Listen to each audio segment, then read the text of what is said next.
Today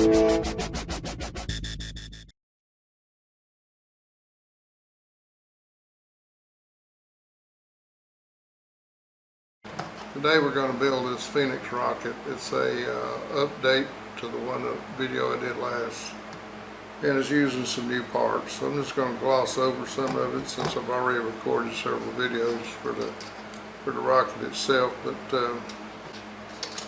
on a motor such as this one, this is the PVC 135 millimeters long. It's got the 10 little lugs on it on both ends. Just a standard plug nozzle, nothing special. A 1964 or an 1864, depending on how brave you feel.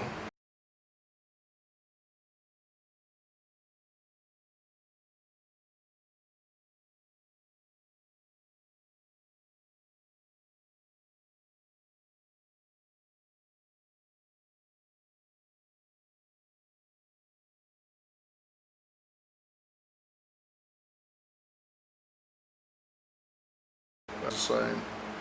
Anyway, so we're going to go over the things that I've changed. This is you can see inside there is the flight computer. This part I completely redesigned. It was hard to keep this end cap on here, and so what I did was put some ears in there with holes in it where they can be screwed on, and that way you don't have to worry about them falling out. And this is the aft end of the rocket. This is the nose cone end of the rocket, the fore end. So the flight computer just fits in there like that.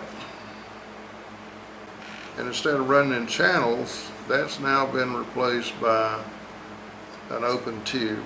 So when it's first printed, the printer will put a little support in that tube, and I just take a drift and knock it all the way through, and it comes out one end or the other.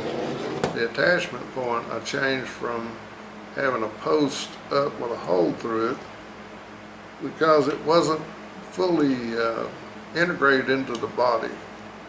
So while I was reintegrating it so the 3D print was solid, which I just had it kind of basically sitting on top of it with somewhere along the joining process it didn't properly join. And so you could just take your hand and pull this thing out, which obviously is not going to work on a rocket launch.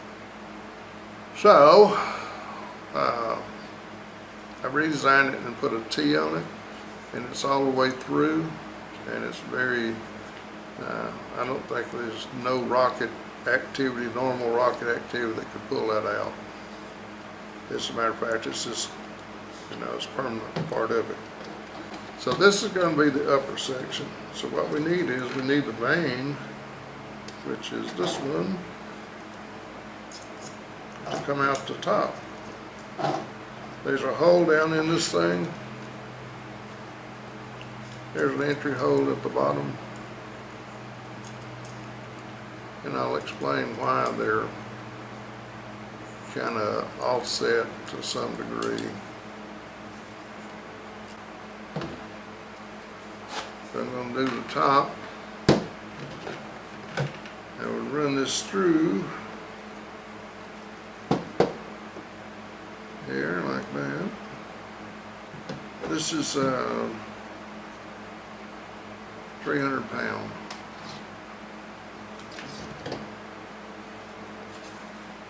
It's kind of small. These rockets are not that large, so.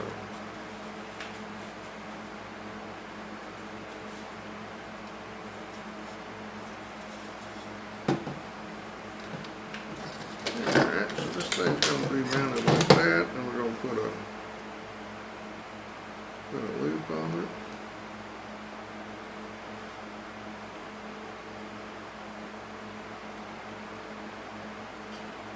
Like that. And then we'll take this, make another loop, and loop it around the hitching post so our horse can't get away in mid-flight.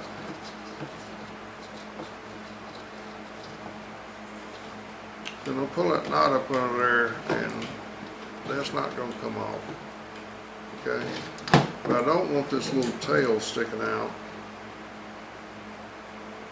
because it will tube, the igniter will be attached to it with the ejection charge, and it will. Now here's the trick on this thing. It's got to be put back down in there, obviously, but not so far down in there you can't get it. Just about like that right there. That's what you want. Just out of the way so it'll slide down on this body. And we go back to our little bitty tiny mark. I don't know where you can see it, but there's a small hole there, and it's just a marker for the center of it. So where did my pen go? There it is. We're going to come from the center hole, and just got to find a general area. It don't have to be exact. It's 41 millimeters, but we'll put a dot right there. Everything moved all at once, so my dot didn't go exactly where I wanted it. But this bit will center up on this thing, and allows you to go ahead and put the big one in there now. But it's kind of blunt; it's kind of hard to get it started. So I'm going to hold these two tubes together. I'm going right in the center of the hole in the plastic. And I'm making a hole in the tube. Got these holes lined up, so we're going to go dig.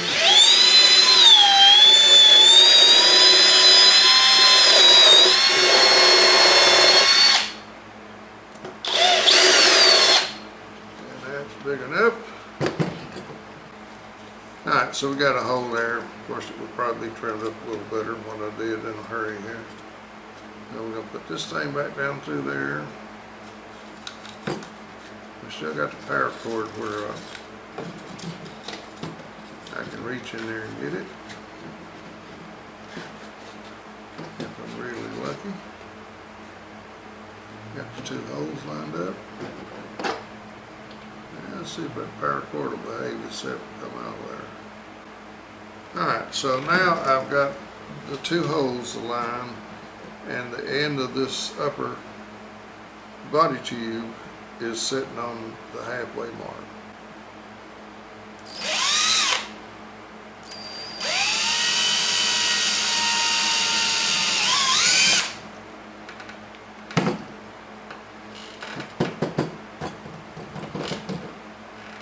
These are little 2-inch self-tapping screws.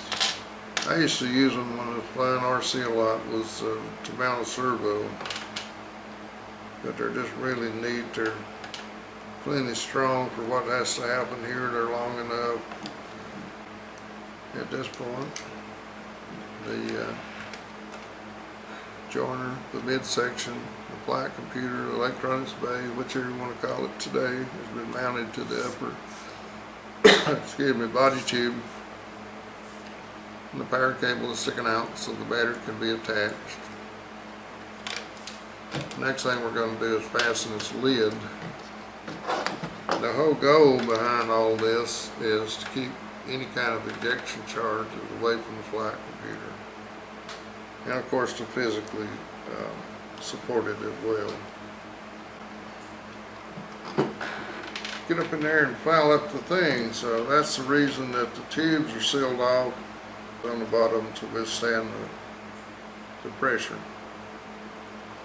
Alright, so now that I got this thing marked, I'm going to cheat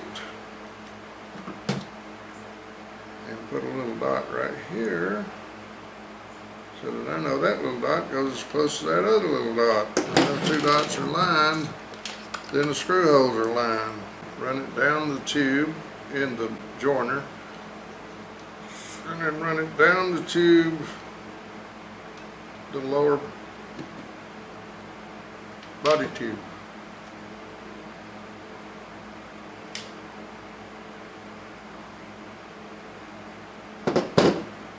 Set that over to the side.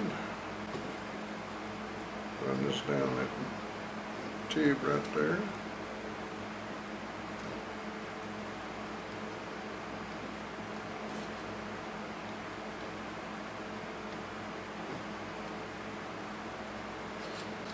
got the lower attachment point and the lower drogue deployment wire. Has not been redesigned per se, it's been strengthened right in this area here. When I was flying it without a shock cord on it, it was the shock of being kicked off the bottom was causing this piece to fail. If it ever hit the ground, it would fail. So this section right in there had to be strengthened. Same angle mounts, same rail guide, so same. This one don't have it, but I did put at model rockets on it. All these plastic pieces have that on there, at model rockets. That's the name of this channel, is at model rockets. Thought it appropriate. I know all these pieces will be linked at the bottom to Purser Slicer's location that's storing the files and making them available online. But it will be on the description below. And there's several files on there. I'm gonna name this one, I put today's date on it, which is 9/10, 9/9, no, it's 9/9. And so it'll be 9/9/24. That's where these particular parts will be an official, but a decommissioned rocket that was a dual deploy, but it was one of the older, just like for a 24mm engine. And so what I done was it got wobbly, and I took it apart and used the parts on this one. I'm putting it together today for explanation of how these parts work. And this is another 3D printed part here that you can see is a rail guide. And what I'll do is I'll drill down through it so that this screw is just sitting like about right there. And a small hole will be down, and then I'll put a little bit of glue on it, and I'll sand off the paint in that area. But that's the way that is. I haven't changed the 3D print to put this hole in there. This hole is going into the stud that's there. It's got a hole through it. And I don't use it to put the cord in there, but when it's printed, it's got a piece of support in there, and it's got to be taken out. And because of the angle the way it is, I found no way other than to come through the side, so that's why that hole is there. Just to get the support out.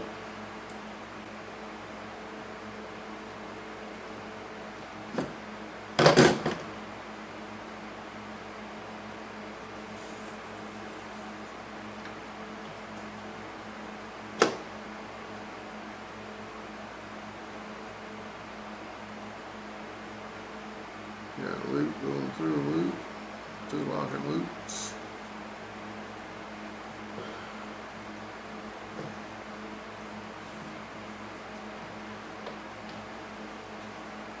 And I don't know about that, I don't know about that. Neither one of them making me very happy. We'll put this one on there and use the right size for the real shoe. These are the scraps.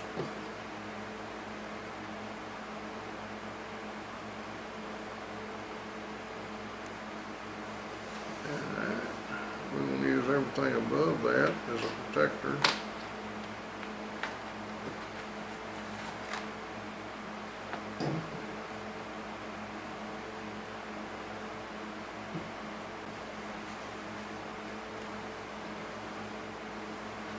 It only takes a few ejection charges before it gets hard and stiff and no longer functions the way it should. That's a good tight fit there. We're going to put 3 screws holes in this one.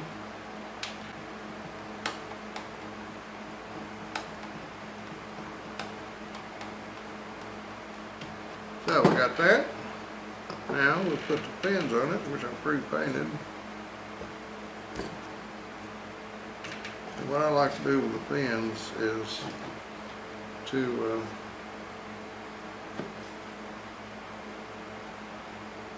what we got going on up here right now.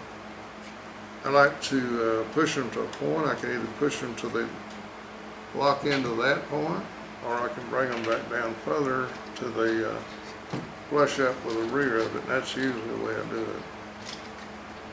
Just so to get them all the same height. I think that looks a little better than going the other direction. And currently I'm only putting 2 screws in each pin, one on each side. I found that that's enough. If it tears that out, it's going to break the PLA anyway. So put this pin on there.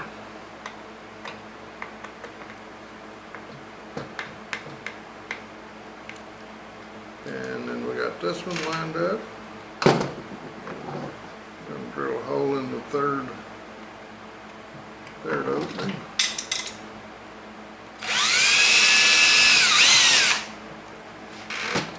Enjoy.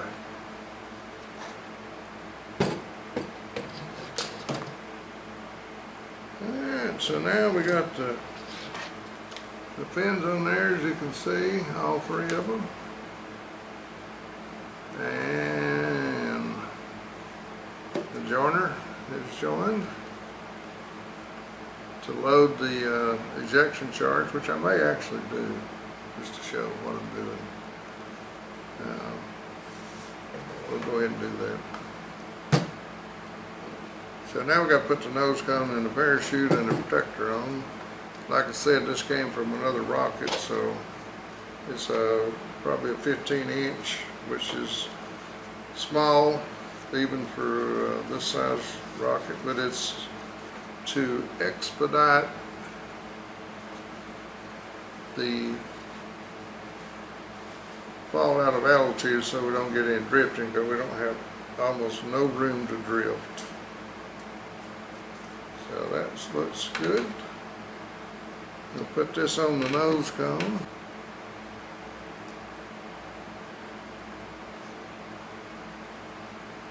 But that didn't work for hoop. I don't know why I'm doing it. What's changed when I'm doing that. Except a little more slack to pull this one semi-tight.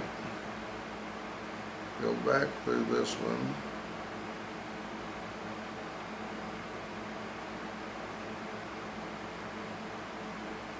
And then come back through the top, the other direction.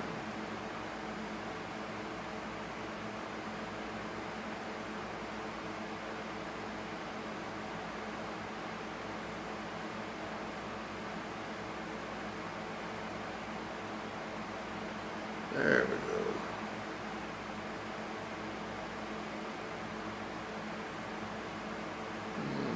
Not there, just to be safe. Okay. So we'll go ahead and put the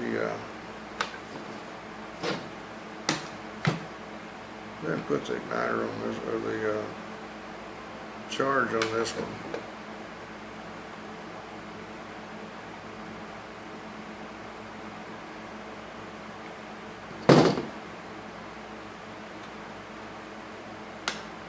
So I'm going to take this, and I hope it's got enough powder in it.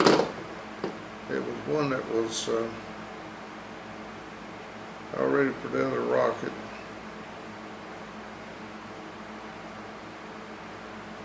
Well, the one I did before, where I salvaged all the stuff out of one, I looked to make sure it had enough powder. This one I'm going to take it on a grain of faith that it has enough.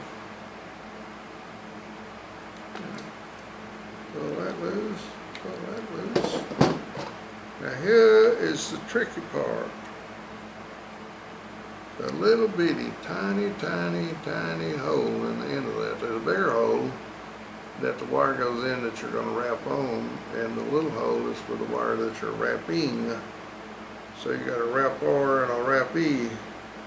And so when it's properly loaded, it will be sticking through that, and you put your finger on that and lock it in place. Put the other wire right in that big hole. It's easy to get into, and then you hold them together while you twist it, just like that. And then I like to bend this down. I cut it off, but anyway, bend it down so they got a good connection point. 2.3 for the outside dimensions. That's what I wrote. 55.2. Lost traction there for a minute. Almost got stuck. If I hadn't had four-wheel drive, I would have got stuck.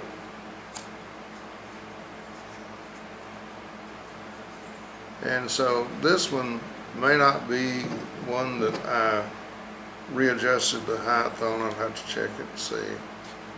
But I can take the tape and make it 55.2, and that's what I want. It's a good solid fit that won't fall out.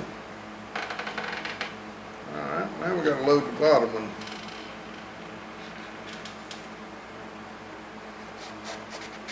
So this comes off.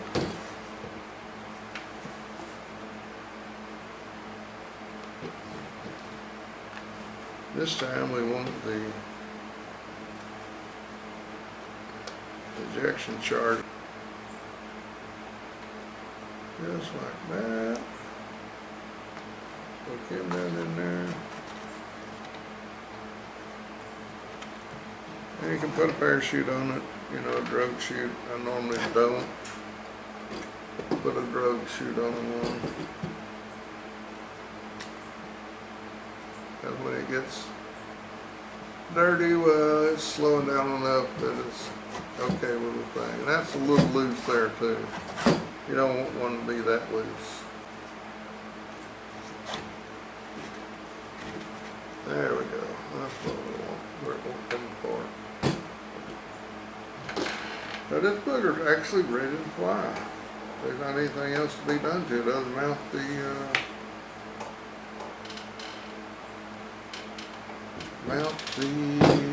guide rail. That's the last part, and I don't think that I have the big drill, but what I would do is line it up with this one. If I got to line it up with this one, if I put it on this lower one, if I move it up to the upper one, I can just put it where I want to, as long as it's straight up and down the tube, because you can pivot this as you need to get them in line. So that's an advantage and a disadvantage, because you have to line them up every time. Pieces I've about got to where I want to be. If there's any significant modding, I'll put them back on the website, the updated ones, and unless it's a significant modding like this midsection was, I'll not make another video on this. We're going to have to come up with a new. Okay, rocket people, now we got this thing built. I'm going to go over the three type engines that can fly in this thing. And they would be the original rotary rocketry's dart monkey. For some reason I want to say dark, and it's not dark, it's dark. That's with the two plastic PVC caps on each end, which is a very excellent engine. It's very reliable. But so it would just fit in there in its natural thing. The engines, when this thing's printed, there'll be a little bit of a constriction right here at the opening. So anyway, this thing just fits up in there. I could push it on in there, but then I'd have trouble getting it out. So, and that's the idea. It kind of locks itself in there till you get ready to take it out. So this engine could fit in there. It would fit about like that. And this would be good for, you know, the over 90 grams of fuel. This one is the new one that I call the tadpole, and it's got the 10 lugs cement top and 10 lug cement bottom. Now it won't fit in there. I mean, it'll fit in there. It just fits in there too well. It's loose, you know. You can't have that. The rocket go everywhere. It'd go everywhere, but it'd go everywhere where you want it to go. So what I did is I printed out some rings to bring it up to the 2-inch size caps there. And I printed them with a cut in them. Some of these, before I put the cut in it, I had to cut them. But that allows you to get over anything, and then it's just so much easier to put on. I would put a piece of tape here to keep it from coming down, and a tape here from keeping it from coming down. So it's not no big deal, you know, you put that in there with a ring, and like I said, I got a constriction there a little bit, and that keeps it centered as it's running, flying, thrusting. And these rings are, you know, they're very simple to make, very quick to make on a 3D printer, and they're expendable. Most of the time you get them back. I have been losing the lower one. And then there's people that, me included, want to fly with a 24 millimeter commercial engine. And then this adapter allows me to do that. The regular Aerotech engine fit in there with a retaining cap. And then this whole adapter is to bring it up to the size of this opening. You can see it go right up in there just like that. And now you can fly it at your club lunch with your regular engines. And I would recommend a F-24, F-44, somewhere in that range. If you really want to go high, G64. It's going to fly different on the commercial engine than it would the sugar. The commercial is a lot quicker to come up to speed. But it flies on all three of them very well. I'm extremely happy with the Dark Monkey and its sibling, the Tadpole, and then of course commercial. You can't be bad about that. Like if you flew on say an F-24-4 and it's got a 4, well, you just wouldn't put the ejection charge in there. You know, you gotta load it when you load the engines. Just don't load the ejection charge. That make it F-24-0. And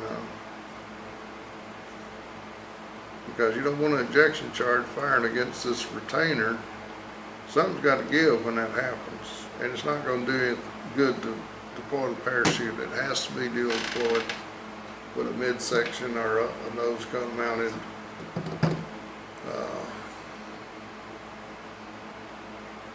altimeter style flight computer. Okay, now on with the video. Be part of it. So if you want to, like it. If you don't like it. If you don't want us to comment, just don't. If you want to comment, if you want to suggest something, then do it. Whatever, it's a free world. Do what you want to do. I'm not trying to bend your arm and try to get you to do anything. See you next time.